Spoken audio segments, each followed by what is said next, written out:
আসলেন। সবার আগে আবু তালহা, সবার আগে ওই যে মদিনার সবচেয়ে বড় খেজুরের বাগানের মালিক।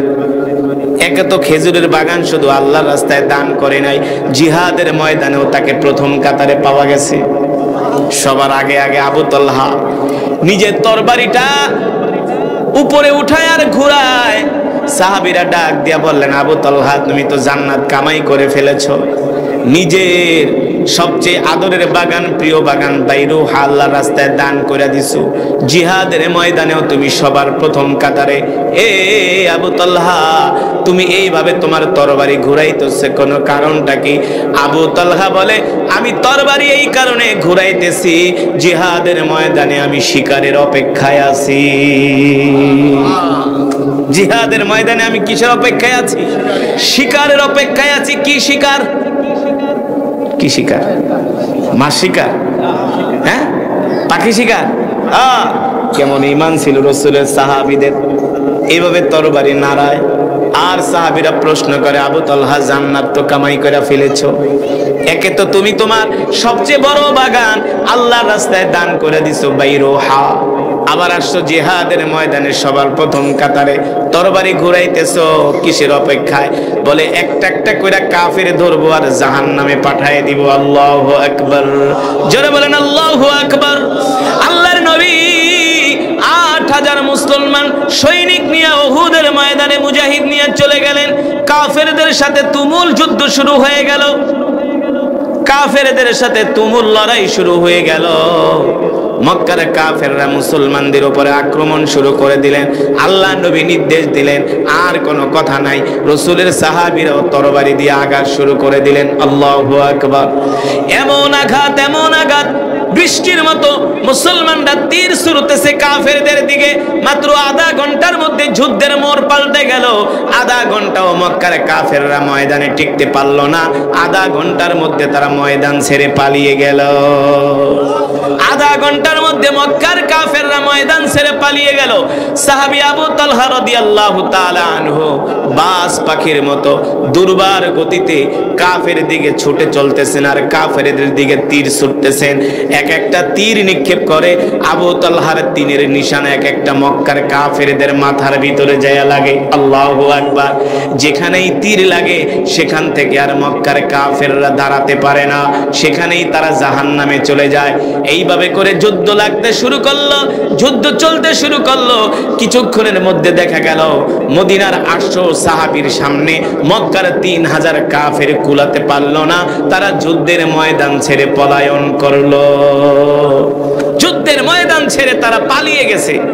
8,800 মুসলমানের সামনে, মুজাহিদের সামনে 3000 মক্কার কাফের টিকতে পারলো না। কেন পারলো না? কারণ 800 মুসলমান তারা ছিল ঈমানওয়ালা মুসলমান। ঠিক কিনা বলেন? আর পৃথিবীতে এখন 250 কোটি মুসলমান আছে, কিন্তু কাফেরদের ভয়ে মুসলমান যারা শাসক আছে তারা কোনো কথা বলে না। ঠিক না? কাফেরদের ভয়ে। কারণ কি? তাদের ঈমানের পাওয়ার নাই। ঈমানের পাওয়ার আসবে কোত্থেকে? মুসলমান তো নামাজই পড়ে না, আল্লাহর দ্বীন মানে না, শুধু বিড়ি খাওয়া, সিগারেট খাওয়া, গাঁজা খাওয়া, ইয়াবা খাওয়া, আর সারাদিন শুধু জুয়া খেলা, জুয়া। ঠিক কিনা বলেন? এখন প্রত্যেকটা যুবকদের মোবাইলে এক একটা জুয়ার কোট হয়ে গেছে। সত্য নাকি মিথ্যা? যারা বলেন, এক একটা মোবাইল এখন সিনেমা হলে পরিণত হয়েছে, সিনেমা হলে পরিণত হয়েছে। এই অ্যান্ড্রয়েড মোবাইল দিয়া এখন যুবকরা সারাক্ষণ সর্বক্ষণ শুধু গুনার গুনার কাজ করে। ঈমান না, ঈমান দুর্বল হয়ে গেছে। আর রাসূলের সাহাবীরা কেমন ছিলেন রে যুবক? যুবক ভালো করে খেয়াল করো বন্ধু। সাহাবী আবু তালহা কাফেরদেরকে এক দৌড়ানি মারলেন। সাহাবী আবু তালহা তিনি ছিলেন একজন প্রশিক্ষিত তীরন্দাজ। কাফেরদের দিকে নিশানা করে এক একটা তীর মারে, এক একজনের মাথায় লাগে, গায়ে লাগে, আর দাঁড়াতে পারে না, সেখানেই জমিনে পড়ে যায়। আল্লাহু আকবার। এইভাবে করে মক্কার 3000 কাফের আধা ঘন্টার মধ্যে ময়দান থেকে পালালো। আল্লাহ রাসূল তাকায় তাকায় দেখতেছেন রাসূলের সাহাবী আবু তালহা অভিজ্ঞতা সম্পন্ন একজন তীরন্দাজ, প্রশিক্ষিত একজন তীরন্দাজ, সাহসী একজন যুবক, সাহসী একজন যোদ্ধা। তিনি কিভাবে মক্কার কাফেরদের দিকে তীর ছুটতেছে এই দৃশ্য দেখে আল্লাহ রাসূল তার উপর খুশি হয়ে গেছে। সাহাবী আবু তালহাকে ডাক দিয়ে বলে, বাহ মাশাআল্লাহ সাহাবী, আজকে আমি তোমার যুদ্ধের কৌশল দেখে অভিভূত হয়েছি। সুবহানাল্লাহ বলেন। একে তো নিজের প্রিয় বাগান আল্লাহর রাস্তায় দান করে দিছে, আবার আসছে যুদ্ধের ময়দানে। সুবহানাল্লাহ। আল্লাহর নবী তার উপরে খুশি। এ মুসলমান, যখন মক্কার কাফেররা যুদ্ধের ময়দান থেকে পলায়ন করে মক্কায় চলে গেল, তারা আর ফিরে আসে না। বিকাল হয়ে যায়, সন্ধ্যা হয়ে যায়, ফিরে আসে না। সাহাবীরা মনে করলেন মক্কার কাফেররা আসবে না, তারা ভয়ে পালায়ে গেছে। কিন্তু এমন একজন সেনাপতির নেতৃত্বে তারা আবার যুদ্ধের ময়দানে ফিরে আসলো, যার নাম হলো খালিদ বিন ওয়ালিদ রাদিয়াল্লাহু তাআলা আনহু। তিনি এখনো কালেমা পড়ে মুসলমান হন নাই। খালিদ বিন ওয়ালিদ আল্লাহ রাসূলের এমন একজন সাহাবী যিনি কোনোদিন যুদ্ধের ময়দানে হারে নাই। যুদ্ধের ময়দানে কোনোদিন তিনি হারে নাই। খালিদ ইবনুল ওয়ালিদ তিনি তখনও কালেমা পড়ে মুসলমান হয় নাই। মক্কার কাফেররা তার নেতৃত্বে সুসংগঠিত হয়ে যখন সূর্য ডুববে এমন একটা সময় তারা উহুদ পাহাড়ের পিছন থেকে আবার মুসলমানদের উপরে অতর্কিত হামলা করে বসলো।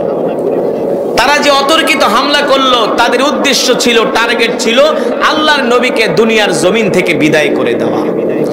আল্লাহর নবীকে দুনিয়ার জমিন থেকে বিদায় করে দেওয়া তাদের উদ্দেশ্য ছিল, টার্গেট ছিল। নাউজুবিল্লাহ বলেন। মক্কার কাফেররা আবার 3000 কাফের, তারা আবার তাদের সৈন্য সামন্ত বাড়িয়ে মুসলমানদের উপর অতর্কিত উহুদের পাহাড়ের পিছন থেকে তারা হামলা শুরু করে দিল। এই দৃশ্য দেখলেন সাহাবী আবু তালহা দূর থেকে দেখতেছে মক্কার কাফেররা আল্লাহর নবীকে টার্গেট করে তীর নিক্ষেপ করতেছে। সাহাবী আবু তালহার আর বুঝতে বাকি রইল না, মক্কার কাফেরদের টার্গেট হলো আল্লাহর নবী। এই দৃশ্য দেখে সাহাবী আবু তালহা দৌড়ে আল্লাহ রাসূলের কাছে চলে আসলেন।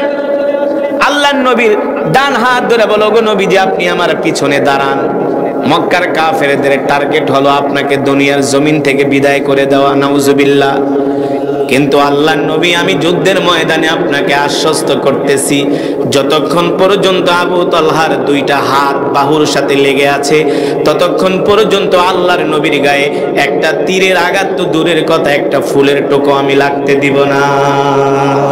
জোরে বলেন সুবহানাল্লাহ। এমন একটা কঠিন সময়ে কিভাবে আল্লাহর নবীকে মহব্বত করতেছে, কেমন ছিল ইসলামের প্রতি, দ্বীনের প্রতি দরদ, কেমন ছিল ভালোবাসা। ওগো নবীজি আপনি আমার পিছনে দাঁড়ান, মক্কার কাফেররা আপনার দিকে তীর ছুটতেছে। ওগো নবীজি আমি আবু তালহা তীরের আঘাত খেতে খেতে শহীদ হয়ে যাব, কিন্তু আমার কলিজার টুকরা নবীর গায়ে একটা ফুলের টোকাও লাগতে দিব না। এই কথা বলে সাহাবী আবু তালহা আল্লাহ রাসূলের আল্লাহর নবীকে পিছনে নিয়ে দাঁড় করালেন। আর সাহাবী আবু তালহা তিনি ছিলেন প্রশিক্ষিত তীরন্দাজ, একটা একটা করে তীর নিক্ষেপ করে যেটা মারে সেটাই কাফেররা মরে। এই দৃশ্য দেখে আল্লাহর নবী অনেক খুশি হয়ে গেলেন। এক পর্যায়ে তীর মারতে মারতে মক্কার কাফেরেরা সাহাবী আবু তালহাকে ঘিরে ধরলেন। সাহাবী আবু তালহার এই বাম হাতটা মক্কার কাফেররা তরবারি দিয়া এক আঘাতে কেটে ফেললেন, কিন্তু সাহাবী আবু তালহা থামে না, ডান হাত দিয়া তিনি তরবারি চালাইতেছেন। আল্লাহু আকবার। ডান হাত দিয়া তরবারি চালাইতেছেন আর মক্কার কাফেরদেরকে হত্যা করতেছেন। যখন যুদ্ধ থেমে গেল, দেখা গেল সাহাবী আবু তালহার শরীরের মধ্যে 1টা 2টা 3টা না 70টার উপরে তীরের আঘাত, তরবারির আঘাত লেগেছে। 70টার উপরে তীরের আঘাত, তরবারির আঘাত সাহাবীর গায়ে লেগেছে। আল্লাহু আকবার।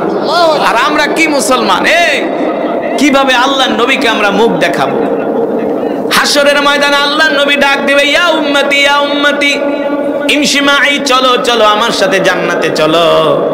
সেই দিন সব মুসলমানগুলো আল্লাহর নবীর সাথে জান্নাতে যেতে চাইবে। আল্লাহর নবী বলবে, না না না, তুই আমার উম্মত না, তুই আমার উম্মত না। তুই যদি আমার উম্মত হতি, দেখ আমার সাহাবীদের দিকে তাকায় দেখ, আমার এক একটা সাহাবীর হাত নাই, কারো পা নাই, কারো কান নাই, কারো চোখ নাই, কারো নাক নাই, কারো কলিজা নাই, কারো দুই হাতই নাই, কারো দুই পাই নাই। দেখ আমার সাহাবীরা আল্লাহর জমিনে দ্বীন কায়েমের জন্য কত কষ্ট করেছে, ঠিক কিনা বলেন? নারায়ে তাকবীর, নারায়ে তাকবীর, বিশ্বের মুসলিম এক হোক, এক হোক। আর আমরা গরু খাওয়া মুসলমান ঠিক মতো নামাজই পড়ি না, কথা কেনা? নামাজের জন্য ডাকলে কয় আমার লুঙ্গি ভালো না, নামাজের জন্য ডাকলে কয় আমার প্যান্ট ভালো না। হ্যাঁ, এটারও একটা উদাহরণ দিই। এই যে রাসূলের সাহাবী আবু তালহা, মনে আছে নাকি?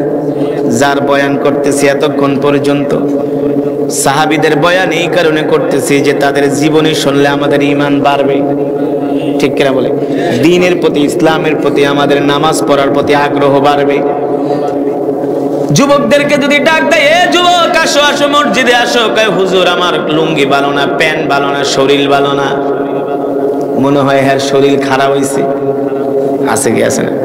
নামাজের জন্য ডাকলে আমার শরীর ভালো না, আমার লুঙ্গি ভালো না, আমার প্যান্ট ভালো না, এই সমস্ত কথা বলে কি আল্লাহর আদালত থেকে মাপ পাওয়া যাবে? হ্যাঁ। অথচ রাসূলের সাহাবীরা কেমন ছিলেন? এই যে আবু তালহা নিজের প্রিয় বাগানটা আল্লাহর রাস্তায় দান করে দিছে। শুধু নিজের প্রিয় বাগান আল্লাহর রাস্তায় দান করেন নাই, জিহাদের ময়দানে এসে নিজের হাত কোরবানি করছে। শরীরের মধ্যে ৭০টা তীরের আঘাত, তরবারির আঘাত খেয়েছে, তারপরেও যুদ্ধের ময়দান থেকে যায় নাই, ঠিক কিনা বলে? এই আবু তালহা রাদিয়াল্লাহু তাআলা আনহুর যত সম্পদ ছিল সব সম্পদ আল্লাহর রাস্তায় দান করে দিছে রে যুবক।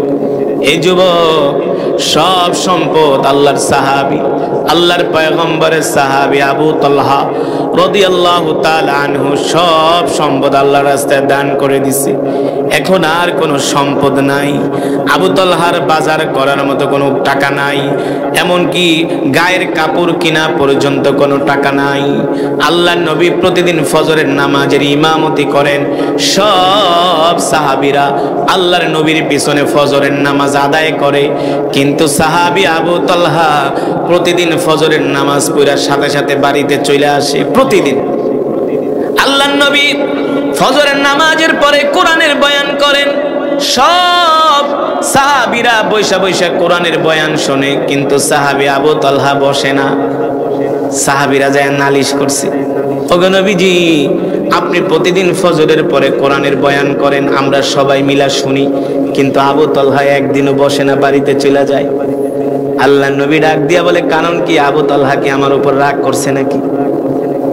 আল্লাহ নবী ডাক দিলেন, এই আবু তালহা এদিকে আসো, তুমি নাকি প্রতিদিন ফজরের নামাজ পড়ার পরে সালাম ফিরানোর সাথে সাথে বাড়িতে চলে যাও। সাহাবী আবু তালহা বলে, ওগো আল্লাহর নবী না, আমি প্রতিদিন বাড়িতে চলে যাই। আল্লাহর নবী বলে, আজকে যাবে না, তোমার সাথে আমার নামাজের পরে কথা আছে।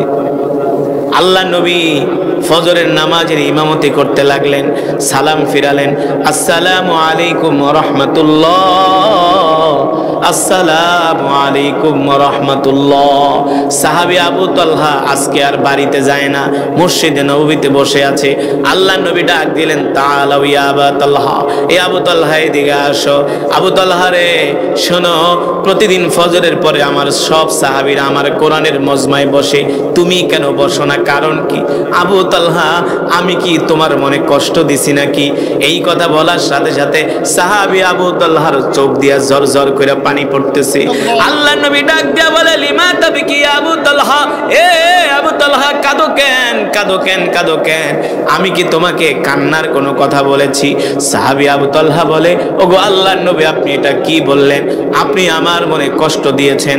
ফিদাকা আবি ওয়া উম্মি ইয়া রাসূলুল্লাহ, ওগো নবীজি আপনার জন্য আমার বাবা কুরবান হয়ে যাক, আপনার জন্য আমার জান কুরবান হয়ে যাক। আল্লাহু আকবার। আপনার উপর আমি রাগ করব, এত বড় সাহস কি আবু তালহার আছে নাকি? যে আবু তালহা ছিল মূর্তি পূজক, যে আবু তালহা ছিল জাহান্নামী, আপনাকে দেখে আপনার প্রেমে পাগল হইয়া কোরআন শুনে আবু তালহা কালেমা পড়ে মুসলমান হয়েছে। শুধু কালেমা পড়ে আবু তালহা মুসলমান হয় নাই, আপনার মহব্বতে আবু তালহার প্রিয় বাগান বাইরুহাট আল্লাহর রাস্তায় দান করে দিছে। শুধু বাগানেই দান করেন। আবু তালহা আপনার মহব্বতে জিহাদের ময়দানে গেছে। জিহাদের ময়দানে যে আবু তালহার হাতকে কোরবানি করছে, 70টার উপরে তীরের আঘাত, তরবারির আঘাত এই শরীরের মধ্যে সহ্য করেছে। ওগো আল্লাহর নবী, আল্লাহর কসম করে বলি, আমি আমার জীবনের চাইতে আপনাকে বেশি ভালোবাসি। সুবহানাল্লাহ বলেন, আরে জোরে বলেন সুবহানাল্লাহ। এখনো প্রশ্ন আসে কি আসে না? তুমি আমাকে ভালোবাসো ঠিক আছে, তাই ফজরের পরে আমার মজমায় বসো না কেন? কথা বল না। প্রশ্ন আসে কি আসে না? তুমি আমার জন্য এত কিছু করলা, এত কোরবানি করলা, তো সব সাহাবীরা ফজরের পরে আমার মজমায় বসে, তুমি কেন বসো না? তুমি কেন বাড়িতে চলে যাও? প্রশ্ন আসে কি আসে না? আল্লাহ নবী প্রশ্ন করলেন, সব সাহাবীরা বসে, তুমি কেন বসো না? আবু তালহা, এ আবু তালহা, তুমি কেন বাড়িতে চলে যাও? সাহাবী আবু তালহা এই কথা শোনার পরে তার চোখ দিয়া পানি পড়তেছে, কান্না করতেছে অজর ধারায়। আল্লাহ নবী ডাক দিয়া বলে, এ সাহাবী, কান্না করো কেন? কান্না করো না, বলো গো তুমি কেন ফজরের পরে আমার মজমায় বসো না? সাহাবী আবু তালহা বলে, গো আল্লাহর নবী, আমি কিভাবে আপনার মজমায় বসবো? ওগো আল্লাহর নবী, আপনি আমার দিকে তাকায় দেখেন, এই যে আমার শরীরের মধ্যে যে কাপড়টা দেখতেছেন, এই একটা কাপড় ছাড়া আবু তালহার আর কোনো সম্বল নাই। এই একটা কাপড় দিয়ে আবু তালহা তার স্ত্রী দুইজনে নামাজ পড়ে। আবু তালহার যত সম্পদ ছিল সব আল্লাহ রাস্তায় দান করে দিছে। আবু তালহার কাপড় কেনার মতো এখন আর কোনো পয়সা নাই। একটা কাপড় দিয়া দুইজন স্বামী স্ত্রী আমরা নামাজ আদায় করি। কিভাবে গো? সাহাবী আবু তালহা বলো, গো নবীজি, যখন নামাজের সময় হয় আমি আমার স্ত্রীকে গুহার মধ্যে ঢুকায় রাখি। আমার স্ত্রী উলঙ্গ অবস্থায় গুহার মধ্যে থাকে। আমি এই কাপড় পরে নামাজ পড়তে চলে আসি, আবার দৌড়ায় বাড়িতে যাই। আমি গুহার মধ্যে লুকায় থাকি উলঙ্গ অবস্থায়, আর এই কাপড় পরে আমার স্ত্রী নামাজ আদায় করে। 4 ওয়াক্ত নামাজে লম্বা লম্বা সময় থাকে, এই কারণে আপনার মজমায় বসতে পারি, কিন্তু ফজরের পরে এত সময় যদি বেশিক্ষণ সময় বসে নামাজ কাজা হয়ে যাবে। এই কারণে আমি দৌড়ায় বাড়িতে চলে যাই। আমি বাড়িতে যে গুহার মধ্যে ঢুকা যাই, গুহার মধ্যে ঢোকার পরে আমি আমার কাপড়টা আমার স্ত্রীকে দেই, ওই কাপড় পরে আমার স্ত্রী ফজরের নামাজ আদায় করি। এই কথা শোনার পরে আল্লাহর নবী নিজেও কান্না করতেছেন আর বলতেছেন, এ আবু তালহা, তুমি ছিলা মদিনার সবচেয়ে বড় খেজুরের বাগানের মালিক। আল্লাহ তাআলা কোরআনুল কারীমে আয়াত নাজিল করেছে, লান তানালুল বিররা হাত্তা তুনফিকু মিম্মা তুহিব্বুন। তোমরা কি আখিরাত কামাই করতে চাও? বেশি বেশি কামাই করতে চাও? আল্লাহকে সন্তুষ্ট করতে চাও? তোমরা তোমাদের প্রিয় বস্তুটা আল্লাহর রাস্তায় দান করে দাও। এ আবু তালহা, তুমি আল্লাহর কোরআনের আয়াত নাজিল হওয়ার পরে তোমার সব সম্পদ আল্লাহর রাস্তায় দান করে দিছো। আবু তালহা, দান করে দিয়া তুমি নিঃস্ব হয়ে গেছো। এখন কাপড় কেনার মতো পয়সা তোমার কাছে নাই। আবু তালহা, কষ্ট পেও না, কষ্ট পেও না। এর চাইতে উত্তম কাপড় আল্লাহ আমার আবু তালহার জন্য জান্নাতের মধ্যে রেডি করে রেখেছে। জোরে বলেন আল্লাহু আকবার। আরে জোরে বলি আল্লাহু আকবার। আমরা আল্লাহ রাসূলের সাহাবী আবু তালহার মতো হতে চাই কি চাই না? জোরে বলেন, চাই কি চাই না? রাজি আছেন? এই সাহাবী এক কাপড় দিয়া স্বামী স্ত্রী দুইজন নামাজ আদায় করে। শুধু এখানেই শেষ নয়, আবু তালহার বয়স হয়ে গেছে 70 বছর। কয় বছর? যুদ্ধের ময়দানে ডাক আসছে। 70 বছর বয়সে বৃদ্ধ সাহাবী আবু তালহা সেই সময়ে তিনি জিহাদের ময়দানে যাওয়ার জন্য পাগল হয়ে গেছে। ডাল আর তরবারি নিয়ে রেডি হয়ে গেছে। 70 বছর বয়স, 70 বছর বয়স রাসূলের সাহাবী আবু তালহা, তিনি ডাল আর তরবারি নিয়ে প্রস্তুত হয়ে গেছে যুদ্ধের ময়দানে যাওয়ার জন্য। আবু তালহার আত্মীয় স্বজন বলে, আপনি এখন কেন যুদ্ধে যাবেন? আপনি তো বয়স হয়ে গেছে, আমরা আপনার পক্ষ থেকে যুদ্ধে যাই, আপনি বাসায় থাকেন, শেষ বয়সে একটু আরাম করেন। কয় না, আমি আমার এই জীবনটা আল্লাহর রাস্তায় কোরবানি করে দিতে চাই। সেই 70 বছর বয়সে আবু তালহা যুদ্ধের ময়দানে বের হয়ে গেলেন। রাসূলের সাহাবীরা একটা নৌ অভিযানে বের হয়েছিলেন। নৌ অভিযানে বের হয়েছে, তিনিও তাদের সাথে যুদ্ধের ময়দানে যাবে, তিনিও সেই জাহাজে উঠছে, যুদ্ধ করার জন্য যাবে। যখন জাহাজ সমুদ্র দিয়ে চলতেছে, চলতে চলতে আবু তালহা অসুস্থ হয়ে গেছে। অসুস্থ হয়ে তিনি ওই জাহাজের মধ্যে ইন্তেকাল করছে। তিনি আল্লাহর কাছে দোয়া করতেন, আল্লাহ আল্লাহুম্মা রযুকনি শাহাদাতান ফি সাবিলিক ওয়াজআল মাউতি ফি বালাদি রাসূলিক। আল্লাহ রাসূলের শিখানো দোয়া। উম্মত, আল্লাহ তাআলার কাছে বেশি বেশি দোয়া করো যে আল্লাহ আপনি আমাদেরকে হয় জিহাদের ময়দানে মৃত্যু দেন, নয়তো মদিনার মাটিতে মৃত্যু দেন। সাহাবী আবু তালহা বের হয়ে গেছে যুদ্ধের ময়দানে। যখন তিনি জাহাজে উঠছেন, জাহাজটা একদিন চলার পরে দ্বিতীয় দিন থেকে তিনি অসুস্থ হতে হতে ওই জাহাজের মধ্যেই তিনি ইন্তেকাল করছে। তার লাশ একদিন না, 2 দিন না, 3 দিন না, 4 দিন না, 5 দিন না, 6 দিন না, 7 দিন পর্যন্ত আবু তালহার লাশ ওই জাহাজের মধ্যে পড়েছিল। একটু পচেও নাই, একটু গলেও নাই। ওই লাশ থেকে কোনো গন্ধ বের হয় নাই, যেমন লাশ তেমন আছে। তারপরে সাহাবীরা একটা দ্বীপ পেলেন, সেই দ্বীপের মধ্যে সাহাবী আবু তালহাকে সেখানে দাফন করে দিলেন। ও মুসলমান, এই ছিল রাসূলের সাহাবীরা। আমরা সেই রাসূলের উম্মত, যে উম্মতের জন্য আল্লাহর নবী কান্নাকাটি করেছেন, ইয়া উম্মতি ইয়া উম্মতি ইয়া উম্মতি। আজকে আমরা সেই রাসূলের উম্মত হইয়া রাসূলের সুন্নত মানি না, 5 ওয়াক্ত নামাজ পড়ি না। মান আহাব্বা সুন্নতি ফাকাদ আহাব্বানি ওয়া মান আহাব্বানি কানা মাই ফিল জান্নাহ। আল্লাহর নবী বলছেন, আমার যে উম্মত আমার সুন্নতগুলো জিন্দা করবে, আমি নবী সাথে করে তাদেরকে নিয়ে জান্নাতে যাব। সুবহানাল্লাহ। রাসূলের সুন্নত কি? আফসুস সালাম ওয়া আতঈমুত তাআম। এক মুসলমান আরেক মুসলমানকে সালাম দিবে, ঠিক কিনা বলেন? ওয়া আতঈমুত তাআম, ক্ষুধার্তদেরকে খাওয়াবে। লিনুল কালাম, এক মুসলমান আরেক মুসলমানের সাথে নরম ভাষায় কথা বলবে। কি ভাষায়?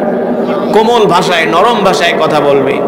আজকে আমাদের মুসলমানের চরিত্র এমন ভাবে নষ্ট হয়ে গেছে, আমরা মানুষের সাথে সুন্দর আচরণটা পর্যন্ত করতে পারি না। মানুষের মনে আমরা কষ্ট দেই, ঠিক কিনা বলেন?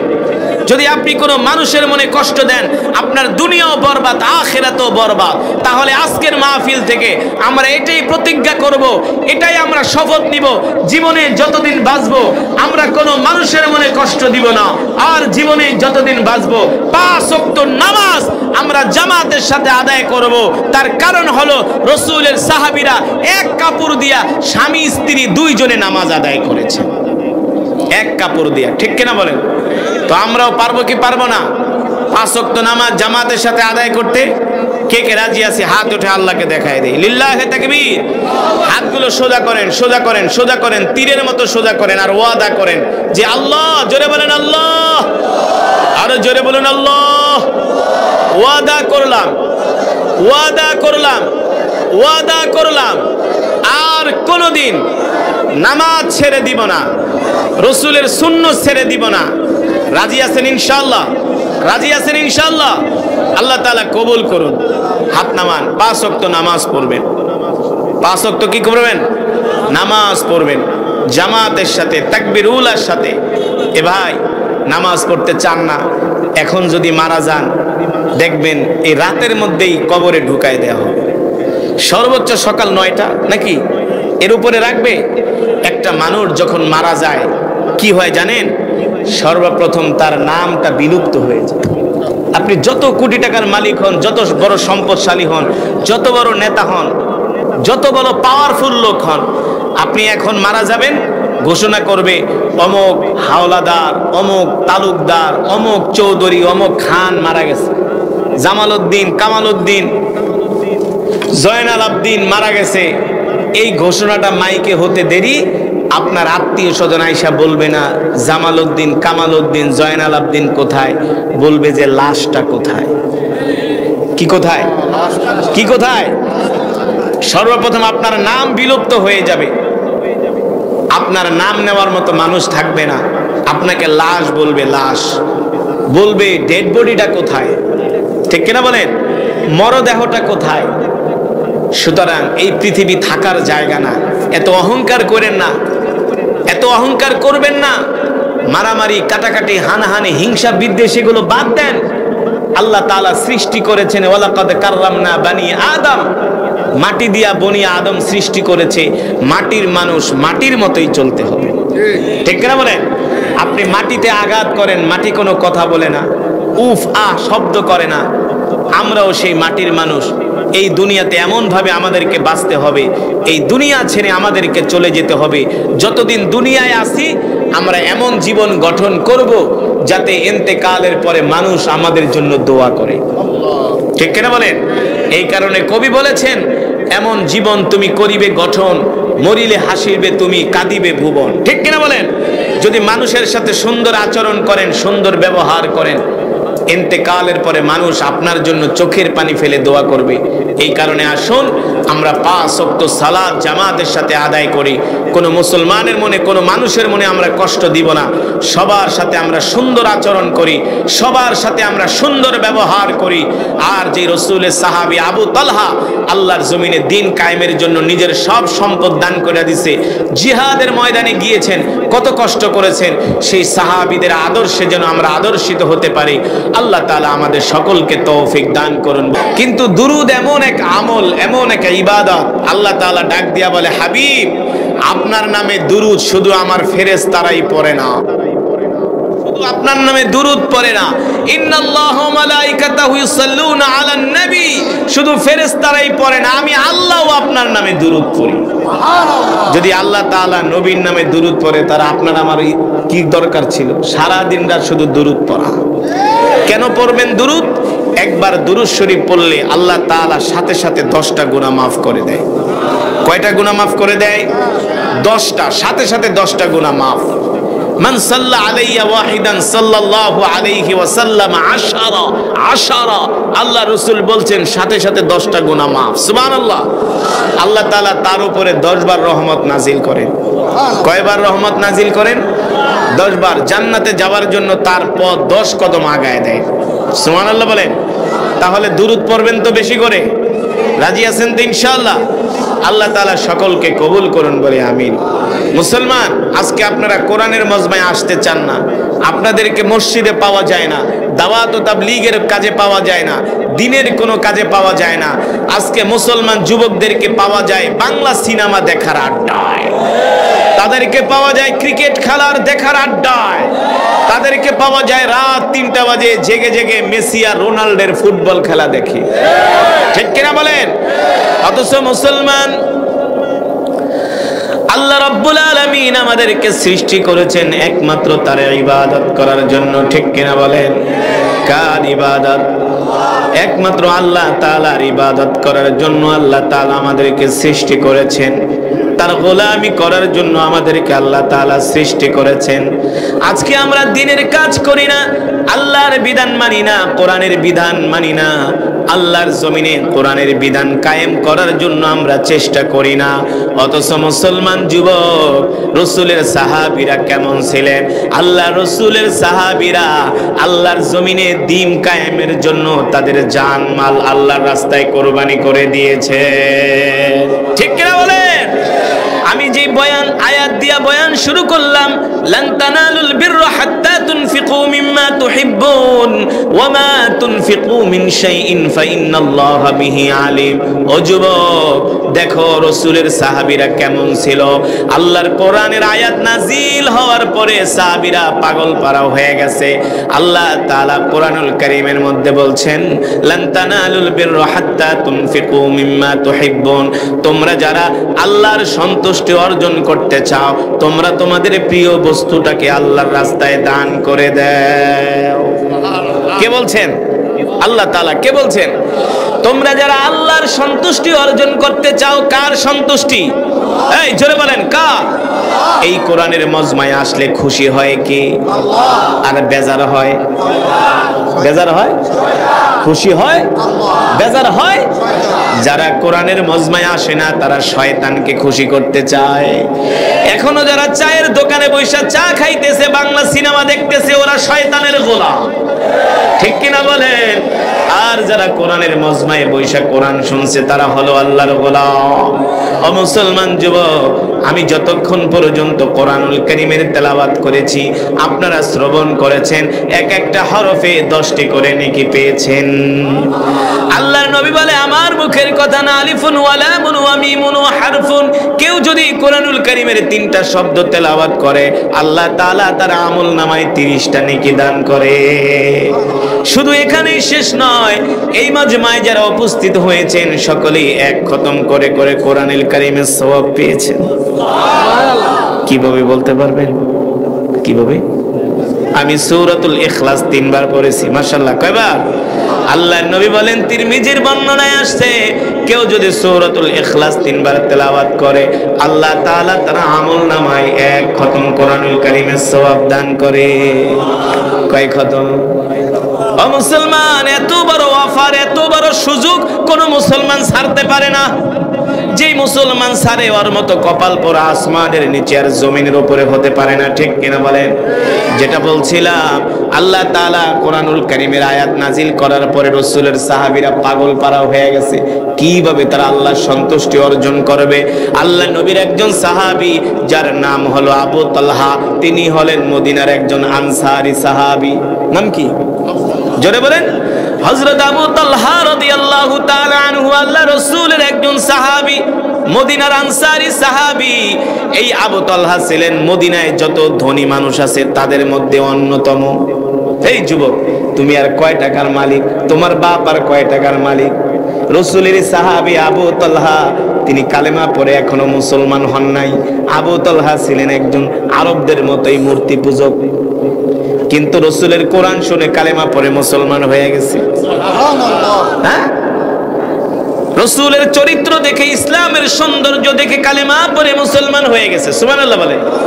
এই রাসূলের সাহাবী আবু তালহা রাদিয়াল্লাহু তাআলা আনহু, আল্লাহু আকবার, কোরআনুল কারীমের আয়াত নাজিল হয়েছে, আনসারী সাহাবী পাগল পারা হয়ে গেছে, কিভাবে আল্লাহর সন্তুষ্টি অর্জন করা যায়। আজকে তো আমরা আল্লাহর সন্তুষ্টি অর্জন করতে চাই না, আমরা শয়তানকে খুশি করতে চাই। এমন মুসলমান আছে কি আছে না? আছে কি আছে না? মসজিদের কাছে চায়ের দোকান, মাত্র মসজিদ থেকে 20 হাত দূরে চায়ের দোকান, অথচ মসজিদে নামাজে জামাতে মুসল্লি নাই, চায়ের দোকানে মানুষের অভাব নাই। সঠিক নাকি ব্যাঠিক? সত্য নাকি মিথ্যা? চায়ের দোকানে বৈশা বৈশা বাংলা সিনেমা দেখে, অথচ 20টা কদম দিলে যায় মসজিদে নামাজ পড়তে পারে। ঠিক কিনা বলেন? ওরা শয়তানের ওয়াসওয়াসায় পড়ে গেছে, শয়তানের প্রচনায় পড়ে গেছে, শয়তানের ধোকায় পড়ে গেছে। শয়তান বলে, যাইস না যাইস না যাইস না, বৈশা বৈশা বাংলা সিনেমা দেখ। আল্লাহ বলতেছেন, হাইয়া আলাস সালাহ, নামাজের দিকে আয়, হাইয়া আলাল ফালাহ, কল্যাণের দিকে আয়। কিন্তু আল্লাহর ডাকে সাড়া না দিয়ে শয়তানের ডাকে সাড়া দিতেছে। ঠিক কিনা বলে? এই মুসলমানের সংখ্যা সমাজে বেশি না কম? আরো জোরে বলে। এই মুসলমানের সংখ্যা এই সমাজের ভিতরে বেশি। ঠিক কিনা বলেন? আমি যদি আজকের এই মাহফিলে যতজন মানুষ আছেন ডাক দিয়া যদি জিজ্ঞেস করি কয়জনে ইশারের নামাজ পড়ছেন, এখানে যারা আছেন ম্যাক্সিমামই দেখা যাবে যে ইশারের নামাজ পড়ে নাই। ঠিক কিনা বলেন? হ্যাঁ। আর ফজরের নামাজ তো বাদই দিলাম। ফজরের নামাজে গ্রামগঞ্জে 2-3 জন 5 জনের বেশি মুসল্লি হয় না। হ্যাঁ, আমরা সবই জানি। হ্যাঁ মুসলমান, কিভাবে আমরা আল্লাহকে সন্তুষ্ট করব? অথচ রাসূলের সাহাবীরা কেমন পাগল পারা ছিলেন। আল্লাহ তাআলা কোরআনের আয়াত নাজিল করে দিয়েছে, যদি তোমরা আল্লাহ তাআলার সন্তুষ্টি অর্জন করতে চাও, তোমাদের প্রিয় বস্তুটা আল্লাহর রাস্তায় দান করে দাও। যদি বেশি বেশি নেক আমল করতে চাও, কামাই করতে চাও, তোমার প্রিয় জিনিসটা আল্লাহর রাস্তায় দান করে দাও। সুবহানাল্লাহ। এই আয়াত নাজিল হওয়ার পরে রাসূলের সাহাবী আবু তালহা দৌড়ায়া মসজিদে নববীতে আসলেন আল্লাহ রাসূলের কাছে। সুবহানাল্লাহ বলে। দৌড়ায়া আল্লাহ রসুলের কাছে আসলেন, ওগো নবীজি আমি আল্লাহ তাআলার সন্তুষ্টি অর্জন করতে চাই। আল্লাহ রসুল বললেন ভালো খবর, তুমি কিভাবে তুমি আল্লাহর সন্তুষ্টি অর্জন করতে চাও? সাহাবী আবু তালহা বলে, ওগো আল্লাহর নবী, মদিনার সবচেয়ে বড় যেই খেজুরের বাগান, ওই খেজুরের বাগানের মালিক হলাম আমি, আর ওই বাগানের নাম হলো বাইরুহা। ওগো আল্লাহর নবী, আমি চাই আমার এই বড় বাগানটা আল্লাহর রাস্তায় দান করে দিব। বলি আমিন। এই মাহফিল, এই মজমাকে আল্লাহ তাআলা ভরপুর কামিয়াবি দান করুন, বলি আমিন। দুরূদ শরীফ পড়ি, আল্লাহুম্মা সাল্লি আলা মুহাম্মদ ওয়া আলা আলি মুহাম্মদ। দোয়া না করে যাবেন না, বসেন, সবাই বসেন, দোয়া করে যান। কামা সাল্লাইতা আলা ইব্রাহিম ওয়া আলা আলি ইব্রাহিম ইন্নাকা হামিদুম মাজিদ। আল্লাহুম্মা বারিক আলা মুহাম্মদ ওয়া আলা আলি মুহাম্মদ كما باركت على إبراهيم وعلى آل إبراهيم إنك حميد مجيد. أستغفر الله الذي لا إله إلا هو الحي القيوم وأتوب إليه. لا حول ولا قوة إلا بالله العلي العظيم. سبحان الله سبحان الله وبحمده سبحان الله العظيم. আমরা সকলের জন্য দোয়া করব। আজকে যারা মাহফিলের আয়োজন করেছেন, বেগমাবাদ, হুগলাকান্দি, ওয়াসিল উদ্দিন, মুন্সিবাড়ি যুব সমাজের উদ্যোগে আজকের যে মাহফিল, অত্র এলাকার যুব সমাজদের জন্য দোয়া করব। আজকের মাহফিলের সভাপতি, প্রধান অতিথি, প্রধান মেহমান, বিশেষ অতিথি, আমন্ত্রিত ওলামায়ে কেরাম, আমন্ত্রিত অতিথি, সকলের জন্য আমরা দোয়া করব। আপনারা যারা দূর দূরান্ত থেকে আসছেন এই শীতের মধ্যে কষ্ট করে, সকলের জন্য আমরা প্রাণ খুলে দোয়া করব। বিশেষ করে আমাদের যাদের মা বাবা ইন্তেকাল করেছেন, আমরা আমাদের মা বাবা, দাদা দাদি, নানা নানির জন্য দোয়া করব। আপনি যদি আপনার মা বাবার জন্য দোয়া করেন, আপনার ইন্তেকালের পরে আপনার সন্তান আপনার জন্য দোয়া করবে। বুঝতে পারছেন? সোজা সাপটা কথা। আপনি যদি আপনার দাদা দাদির জন্য দোয়া করেন, নানা নানির জন্য দোয়া করেন, আপনার ইন্তেকালের পরে আপনার নাতিরা আপনার জন্য দোয়া করবে। আপনি যদি দোয়া না করেন, আপনার মৃত্যুর পরে আপনার জন্য কেউ দোয়া করবে না। কামা তাদিনু তুদানু, যেমন করবেন তেমন ফল পাবেন। এ কারণে আসুন আমরা সকলের জন্য দোয়া করি। যারা আত্মীয় স্বজন ইন্তেকাল করেছেন তাদের জন্য দোয়া করি। অনেক অসুস্থ রোগী আছেন, তাদের জন্য আমরা দোয়া করি। আমাদের দেশের জন্য দোয়া করি। সারা পৃথিবীর মুসলিম উম্মার জন্য আমরা দোয়া করি। আল্লাহুম্মা আমিন। আলহামদুলিল্লাহি রাব্বিল আলামিন। ওয়াসসালাতু ওয়াসসালামু আলা সাইয়্যিদিল আমবিয়াই ওয়াল মুরসালিন ওয়া আলা আলিহি ওয়া সাহবিহি আজমাইন। ربنا ظلمنا أنفسنا وإن لم تغفر لنا وترحمنا لنكونن من الخاسرين. ربنا آتنا في الدنيا حسنة وفي الآخرة حسنة وقنا عذاب النار. يا أول الأولين يا آخر الآخرين يا ذا القوة المتين يا راحم المساكين يا أرحم الراحمين يا أرحم الراحمين يا أرحم الراحمين يا علي يا عظيم يا حليم يا كريم. মাবুদ মাওলা গো, আমরা নাফরমান, আপনি রহমান। আয় আল্লাহ, গুনার বোঝা মাথায় নিয়ে ভিক্ষুকের মতো দুইখানা হাত উঠিয়েছি। মাবুদ মাওলা গো, মেহেরবানি করে আপনি আমাদের তামাম জিন্দেগির গুনাহগুলো মাফ করে দেন। আয় আল্লাহ, আজকের এই মাহফিলের সওয়াব কোটি কোটি গুণ বাড়িয়ে প্যারা নবীজির সোনার মদিনায় পৌঁছে দেন। প্যারা নবীজির রওজায়ে আতহারে পৌঁছে দেন। প্যারা নবীজির পরিবার পরিজন, আহলে বায়তদের আর রাহ পাকের হাদিয়া পৌঁছে দেন। মেহেরবানি করে আল্লাহ, বদরিন সাহাবী, উহুদের সাহাবী, খন্দকের সাহাবী, সমস্ত সাহাবা আজমাইনদের আর রাহ পাকের হাদিয়া পৌঁছে দেন।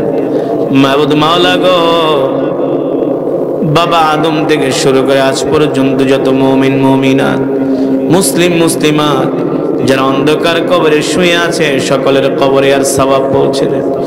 জান্নাতুল মুআল্লা, জান্নাতুল বাকিতে যারা শুয়ে আছেন, সকলের কবরে আর সওয়াব পৌঁছে দেন। আয় আল্লাহ, মেহেরবানি করে আমাদের জনম দুঃখিনী আব্বা জান আম্মা জানের কবরে আযাব মাফ করে দেন। আয় আল্লাহ,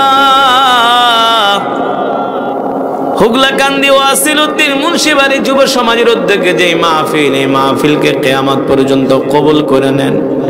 এই মাহফিলের উসিলায় অত্র এলাকার গোরস্থানে যত কবরবাসী শুয়ে আছে, সমস্ত কবরবাসীর কবরে আযাব মাফ করে দেন। সমস্ত কবরবাসীর কবরকে জান্নাতের বাগান বানায় দেন। মাবুদ মাওলা গো, আমরা জীবনে যত গুনাহ করেছি, গুনাহে কবিরা সগীরা শিরক বেদাত জানা অজানা ইচ্ছায় অনিচ্ছায় যত গুনাহ করেছি, সব গুনাহগুলো মাফ করে দেন।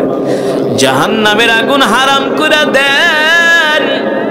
একটা জান্নাতুল ফেরদাউস আমাদের জন্য বরাদ্দ করে দেন।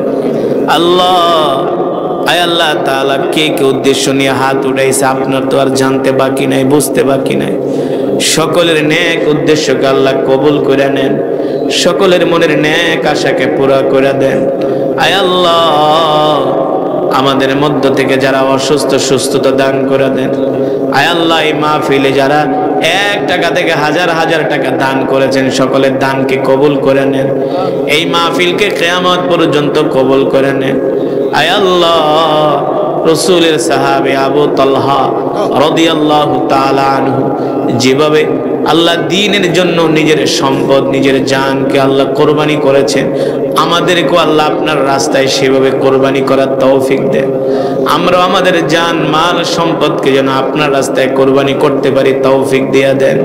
আয় আল্লাহ, রাসূলের আদর্শে আদর্শিত হওয়ার তৌফিক দিয়ে দেন। সাহাবীদের আদর্শে আদর্শিত হওয়ার তৌফিক দিয়ে দেন। আয় আল্লাহ, অনেকে অসুস্থ, সুস্থতা দান করে দেন। অনেক মা বোনেরা হাত উঠাইছে, আল্লাহ মা বোনদেরকে মাফ করে দেন। অত্র এলাকার প্রতিটা ঘরের মধ্যে রহমত বরকত নাজিল করে দেন। আয় আল্লাহ, আপনি আমাদের দেশের উপর রহমত নাজিল করে দেন।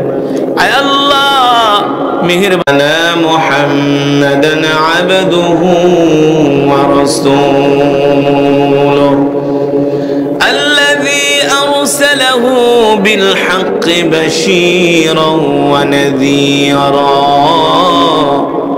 وداعيا إلى الله بإذنه وسراجا منيرا أما بعد فأعوذ بالله من الشيطان الرجيم بسم الله الرحمن الرحيم لن تنالوا البر حتى تنفقوا مما تحبون وما تنفقوا من شيء فإن الله به عليم وقال رسول الله صلى الله عليه وسلم من أحب لله وأبغض لله وأعطى لله ومنع لله فقد استكمل الإيمان أو كما قال النبي عليه الصلاة والسلام فقد قال الله تبارك وتعالى في شان حبيبه ومحبوبه مخبرا وآمرا إن الله وملائكته يصلون على النبي يا أيها الذين آمنوا صلوا عليه وسلموا تسليما محبته نمازের درود إبراهيم পড়ে আওয়াজ করে اللهم صل على محمد জোরে জোরে।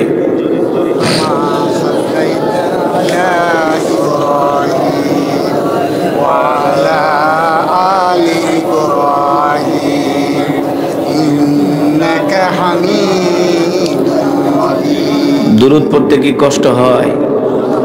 যারা এই দুরূদটা পারে না ওরা নামাজও পড়ে না। যারা এই দুরূদ পারে না তারা নামাজ বেনামাজি, নামাজ পড়ে না। পড়বো কই থেকে? নামাজ পড়লেন এই দুরূদ পারবে, ঠিক কিনা বলেন? যে দুরূদ পড়ার সময় চুপ করে থাকে, আস্তে আস্তে পড়ে, তার মতো বখিল এই জমিনের উপরে নাই। আমার কথা না, আল্লাহ রাসূল বলছেন যে দুরূদ পড়তে কৃপণতা করে সে হলো সবচেয়ে বড় বখিল, সবচেয়ে বড় অশিক্ষিত, সবচেয়ে বড় অশিক্ষিত যে দুরূদ পড়তে বখিলতা করে, ঠিক কিনা বলেন? মুসলমান, দুরূদের ফজিলত কি জানেন? হ্যাঁ, যদি দুরূদের ফজিলত জানতেন সারাদিন শুধু দুরূদ পড়তেন। এত বাদাম খাওয়া কেন? এই সারাদিন তো খালি খায়, মাহফিলে আইসাও খায়। মাত্র 20 মিনিট ওয়াজ করুন, বাদাম খাওয়া শুরু করছি। এই জাতির দিয়া কি হবে? এই জাতির দিয়া জিহাদ হবে? সি, কোরআনের মজমা, জান্নাতের বাগান। কোরআন শুনছেন, এক এক হরফে 10টি করে নেকি পেয়েছেন। আরে বাদাম তো সারা রাত খেতে পারবেন, সারা দিন খেতে পারবেন। এই কোরআনের মজমা কি পাবেন? আপনি বাদাম খাইলে তো আপনার চিন্তা যাবে বাদামের দিকে, কোনটা পচা কোনটা ভালো।